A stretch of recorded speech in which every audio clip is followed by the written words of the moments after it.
Hey everyone, welcome to another edition of PowerCore Productions and Podcastings. I am your host, Javon Harrington, back to hit you with another video.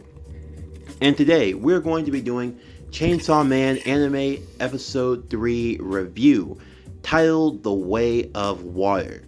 As always, if you're new to the channel or if you're a fan and you enjoy what we have to offer, then please don't forget to like, comment, subscribe, share, and hit that bell for post notifications so you can stay up to date on everything that is PowerCore Productions and Podcastings that is to come out now and in the future.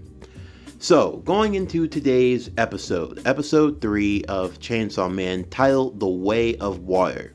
In this episode, we immediately follow after the events of Power's attack against the Sea Cucumber Devil, and we see the immediate fallout.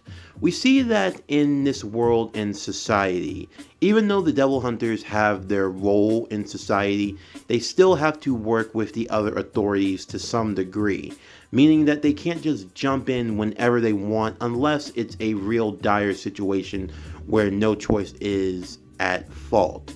And also we see Makima continuing to pull the strings, as it were, from the shadows as she's continuing to add more to her special task force that's made up of special individuals capable of fighting devils to a greater degree. We see that from the initial meeting between Power and Denji, they are pretty much the opposite in every way. Not just that one is a fiend and the other one is a devil-human hybrid, but from the way that they go about handling various situations in their lives, from the way that they act and the way that they behave. And it starts out with something simple. Something as simple as Power lying. Now, on the surface, you might not think that that's not too much of a deal, but when you stop and think about it, you contrast with how Power handles a situation versus how Denji handles a situation, you see the difference in the two. For one, when Makima asks what happened, the whole situation when it needs to be explained, Power immediately goes to lying and trying to blame everything on Denji. Even though Denji is telling the truth and he's trying to defend himself and not get in trouble, you could say that even if Power hadn't said anything, Denji was still going to tell the truth regardless because he's simply that loyal. And I think the motif of it being that Power is a cat person and Denji is a dog person really plays into that ideal of their personalities, with Power having the personality of a cat and Denji having the personality of a dog, and that being in how they overall act and behave. And that's kind of how Makima treats them. In the way that she talks, the way that she acts, they're not treated like real individuals or real human beings or even fiends, since you can't really call a fiend a human in that regard. But for the most part, from Makima's point of view, these individuals are like strays that she's picking up, that she's grooming and training to serve her purpose. And I really do like how they add that in terms of how she speaks about them, how she talks about them, and how she overall interacts with them. Never once does she really try to treat them like they are human, even if she is kind to them. Whether she's kind or whether she's being strict, it's always coming in the form of speaking to them like they are beneath her, and that plays into her power, as you'll see going on in this series.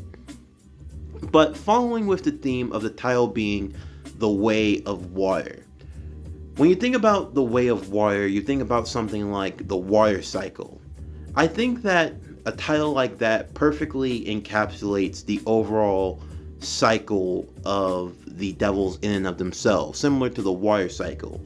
You have water, it starts out as a liquid, then eventually it can become a gas when it comes through water vapor. Eventually it condensates and it forms into rain once again. And that's the way of the water cycle.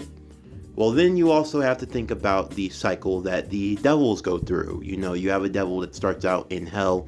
If it dies, it gets reborn on Earth. Then when it dies on Earth, it gets reborn in hell. And it's a cycle that pretty much repeats itself over and over and over again.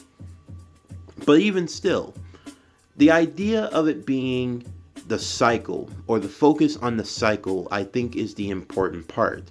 Because we see the difference of perspective between both Denji and Power.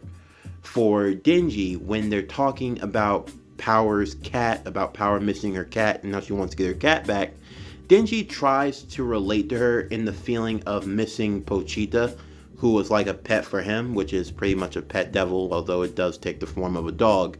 But still, though, Power dismisses these feelings because in her mind, she doesn't agree with the sentiment of something not being here and believing in something in spirit. For instance, when Denji is talking about Pochita and how he says Pochita is still with him and he taps at his heart, even though Power was mistaken and she believed that he was just talking about it in the metaphorical sense, even though Pochita is literally Denji's heart, I do think that Denji in a way still feels that way in the more sentimental side, simply because for him, his very existence, his very life, him doing the things that he does, it's in a way carrying out the dream that he and Pochita had. And we see how much that dream truly means to Denji. We see how far he's willing to go to fulfill that dream. Even more so in the fact that when Power basically offers Denji a chance to squeeze on some boob if he can help her out in getting her cat back, we see how Denji is pretty much willing to change his tune at the drop of a hat in order to try to fulfill that dream, because again, that's how much the dream means to Denji.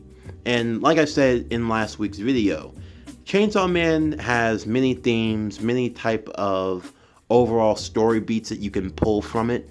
But for me, I pull the theme of what is a dream? And what does a dream mean to you? Is a dream that's something that's big, or is it something that's small? Because later on in the episode, we see Aki as he's driving Makima. He talks about Denji and how he doesn't think Denji takes this job seriously, how he thinks he's a stupid brat, and how his dream of just trying to live a good life is a stupid dream and one that doesn't constitute being a devil hunter. But in the other sense, we see just how far Denji is willing to go to fulfill his dream. Like when Power promises him a chance to squeeze on her tits if he can help save the cat, we see just how far Denji is willing to go and how committed he is. Because even Denji, while he's going to help in fulfilling this task, even he admits that it's a real pain. But even still, to fulfill the dream that he wants, we see the lengths that he's willing to go. Also, we do see a brief display of Power's skill and ability, and she is definitely capable of matching Denji, especially when it comes to speed, by how quickly she was able to knock him out once they arrived to the abandoned house on the outskirts of town, where the Bat Devil is basically holding up with the cat that Power wants that's being held hostage. And she's able to get a good crack on his head and knock him out with the blood hammer that she creates from her ability to manipulate and control blood, since she is the Blood Devil. So, after Power pretty much double crosses Denji and offers him up as a way of paying for the ransom to get her cat back, the devil that she is in working with, that being the Bat Devil, pretty much takes Denji, squeezes him, tries to get him to cough up blood to help restore his limbs, which is also another feature for these devils. The devils are able to recover and heal by drinking the blood of just about anything. It doesn't have to be human, it could be animal, or even other devils for that matter, although they all vary in taste. So after he does this, he's able to restore his arm, but instead of fulfilling the promise of giving back the cat to Power, he ends up double crossing her and he swallows the cat whole. And it's at that moment that Power ends up understanding what Denji meant when he said the feeling of missing or caring about something even when it's not here anymore. As earlier in the episode, Power pretty much laughed at the idea of having any sentimental value for any type of person once they've died or once they've gone on to another side. And for those who have read the manga, I think this is great foreshadowing, definitely for what's to come. I'm not going to spoil anything, but for those of you who know, you know, a lot of sad things that happen all because of a certain someone and the word bang. But I'll just leave it at that. But anyway, the Bat Devil ends up betraying them. He ends up going and he swallows Power whole as well. So didn't chew them up, he just ended up swallowing them whole before he goes off on his attack to try to get back at the city. And here's where we see the manifestation of Denji's power. We see that he's able to jump up from the rubble, grab onto the Bat Devil's leg, and we see the second transformation of him into the Chainsaw Devil, or Chainsaw Man. And again, Denji's motivation adding to his strength. I've made this comparison before, but I think it bears repeating, in that he shares a lot of similarities to that of Issei Hyodo from High School DxD. And what I mean by that is that as funny and as much as people like to laugh at the concept of High School DxD, about how Issei gets stronger when he's thinking about girls and when he's thinking about tits, or when he's thinking about grabbing on some breast or sucking on some breast, or things of that nature, it's still a power-up that is unique because it means something to him. And I feel like that's what makes Denji such an interesting and one of the more uniquer characters, is that when you have an anime character, more often than not, when you think about the power-up, what they're motivated by, a lot of times they're motivated by vengeance, or by the power of friendship, or by getting stronger, but we never really see the idea of personal satisfaction being a power-up. And the thing is that when something is motivative enough for a person, whatever it might be, sometimes that can give you the greater strength than what you might typically think what one might draw power from. And the simple fact of the matter is that Denji, as the fight progresses, he gets stronger and stronger the more he thinks about his dream. And his dream, among many things, is to touch on some tits, to cop a feel, as it were. And because Power had made the promise that if he saves the cat, then he gets the chance to do so, we see him going out of his way to save Power and the cat, but we understand why he's doing so. Even when the Bat Devil asks why you have all of this power and yet you use it to save others, and he throws a car with a guy inside at Denji and Denji catches the car, Denji makes it very clear he's not doing it to save people or to protect people. He's doing it to fulfill his own dream, as when he takes the car, and thankfully the guy jumped out before Denji could do any damage to the guy himself, but he throws the car back at the Bat Devil before going on his assault once again. But still, throughout the fight, we see Denji inadvertently helping people, getting them to safety, so you see how in the eyes of the people he is a hero. But Denji does not see himself as a hero. He does not act like your typical hero. For Denji, he's just doing the job that he's told. And I think that makes him honestly one of the more nuanced characters than most from the new shonen era that you could say that we're in right now. Mainly because of the fact that his motivations are simple. His motivations are what they are. And in the end of the day, what motivates some people might not motivate others. Some people, they're motivated by the typical things of wanting to be the best, of wanting to do this and do that. But other people, their motivations come from much more simple reasons. And with Denji, even though his motivations, you could say that they are simple, they're nothing too major in the grand scheme of things, he's not trying to change the world. He's not trying to bring a revolution. He's not trying to do anything that's grand or a spectacle. He's just trying to fulfill his simple dreams and wishes. And yet we see from him doing so that he's able to grow stronger and get more power as he progresses. Now, the episode does end on a bit of a cliffhanger as Denji goes into the final fight with the Bat Devil. And I will say, all in all, outside of the main story itself, animation still top quality. I think that they did a even better job of blending the CGI with the 2D animation. I definitely love the way the chainsaws sound whenever he's using them, and the way he fights in battle.